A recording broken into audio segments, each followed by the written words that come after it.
विचार तो निंदनीय है। निंदनीय नहीं, ये दंडनीय अपराध है, दंडनीय अपराध है। तो इन्होंने तो अब माफी मांग लिया है। माफी मांगने से इनको हम माँ की गाली दे रहे हैं और कल माफी मांग ले हम कहें कि ये वेश्या का पुत्र है, हम तो कह रहे हैं। जब हमसे कहेंगे भैया मेरी माँ वेश्या नहीं है, तो हम कह देंगे भाई जैसे तुमने कहा था हम भी वापस ले रहे हैं। ये पीछे से भारतीय जनता पार्टी के एजेंडा चलाने वाले लोग हैं। वो फोन से बात हुई होगी, अब कॉल डिटेल निकलवा लीजिए, अभी देखिए सामने आ जाएगा। कहाँ होगा, ऐसे बोल दो 10-20 लाख पा गए। कॉल डिटेल कौन निकलवाएगा, उन्हें सरकार। हाँ तो सब वही बात। तमाम ऐसे क्रांतिकारी स्वतंत्रता सेनानी अमर शहीद जो ब्राह्मण समाज से है, आधे से ज्यादा वही इससे अधिक ऋषियों मुनियों का इतिहास है। और इन सब पे आपने पानी फेरते हुए वैसे बता दिया, आपने बटोर के रख लिया। अब कोई नाराज हुआ आपसे, उसने 2 नींबू निचोड़ दिया, पूरा दूध फट गया। अब वो ना तो खीर बनेगी, ना दही बनेगा, ना दूध रह जाएगा, अब उसका अस्तित्व समाप्त हो जाएगा। नमस्कार, आप देख रहे हैं साकेत न्यूज टीवी और मेरी मौजूदगी इस वक्त अयोध्या में है। फ्रेम में आप देख रहे हैं हिंदू सेना के संतोष दुबे जी हैं, समाजवादी के राष्ट्रीय प्रवक्ता हैं राजकुमार भाटी जी। उन्होंने एक बहुत ही घृणित और निंदनीय टिप्पणी ब्राह्मण समाज पर करी है। तो क्या कहेंगे इस पूरे मामले पर, हम आप ही से बात। देखिए मैं आपको बता दूं, ये पीछे से भारतीय जनता पार्टी के एजेंडा चलाने वाले लोग हैं। वो फोन से बात हुई होगी, अब कॉल डिटेल निकलवा लीजिए, अभी देखिए सामने आ जाएगा। कहाँ होगा, ऐसे बोल दो 10-20 लाख पा गए। कॉल डिटेल कौन निकलवाएगा, उन्हें सरकार। हाँ तो सब वही बात है, निकलेगा भी नहीं।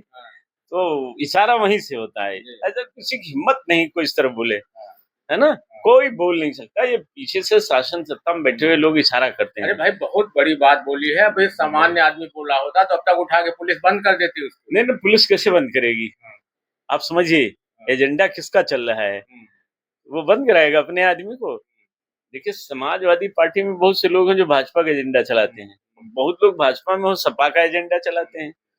ये सब सेटिंग गेटिंग होती है राजनीतिज्ञों की। तमाम, हम आपसे एक सवाल और लास्ट में, आखिर में एक सवाल, तमाम ऐसे क्रांतिकारी स्वतंत्रता सेनानी अमर शहीद जो ब्राह्मण समाज से है, आधे से ज्यादा वही इससे अधिक ऋषियों मुनियों का इतिहास है।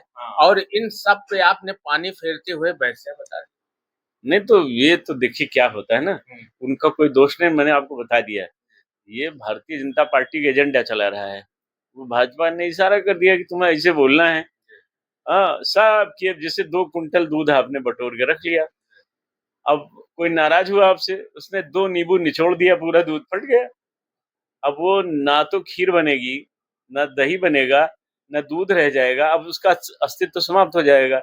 और पनीर बन नहीं सकती, क्योंकि दूध में नींबू पड़ते ही वो अस्तित्वहीन हो जाता है। तो ये जो भाषा बोली गई है, ये शासन तंत्र की भाषा है, शासन की मंशा के अनुरूप है। आप भी खूब जान रहे हैं, सच्चाई जान लीजिए। जिसे आपको याद होगा, मैंने आपको भी बयान दिया था कि हुमायूं कबीर बंगाल वाला, वो बाबरी मस्जिद बनाने की बात कर रहा था। तो पहले हम लोग नहीं समझ पाए, हमने जब जानकारी ली पता लगा वो तो योगी, वो मोदी जी का आदमी है।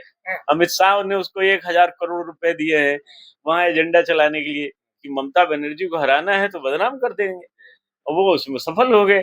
हाँ, अब बनेगी, खेल है। जैसे कांग्रेस में था, जो अंग्रेजों की नीति थी वही इनकी नीति है, नीति में परिवर्तन नहीं है।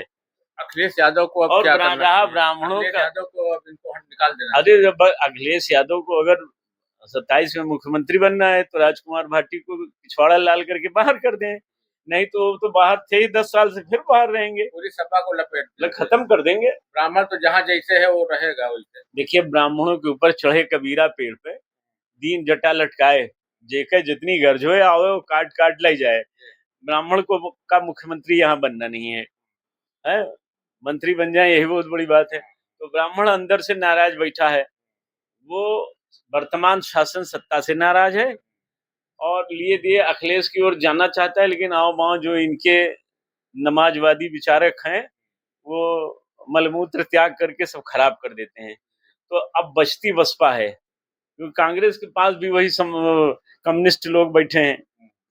कम्युनिस्टों ने पूरी कांग्रेस को हाईजैक कर लिया है, तो कांग्रेस के पास कहीं कुछ है नहीं अब। तो एक आध सीट पर जहां लड़ने जीतने लायक थे वो भी खत्म हो गया है। तो अब बचती है मायावती और तमाम सवर्णों के संगठन बने हैं।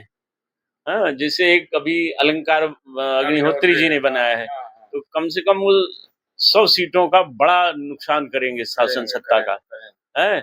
अगर वो 25 भी जीत गए, 25 जीत गए, तेजी से विस्तार हो रहा है। अगर वो लाइन में बने रहे और सही दिशा में जैसे आज कर रहे हैं, इसे करते रहे, तो 2 दर्जन विधायक बना ले जाएंगे।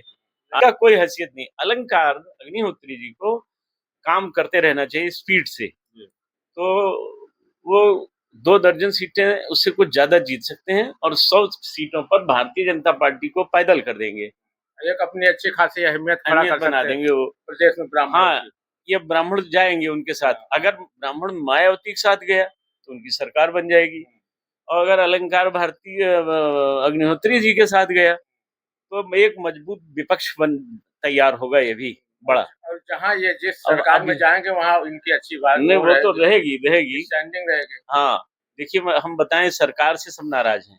वीडियो अच्छी लगेगी तो शेयर करिएगा। मिलेंगे हम किसी नेक्स्ट वीडियो में नई अपडेट के साथ। धन्यवाद।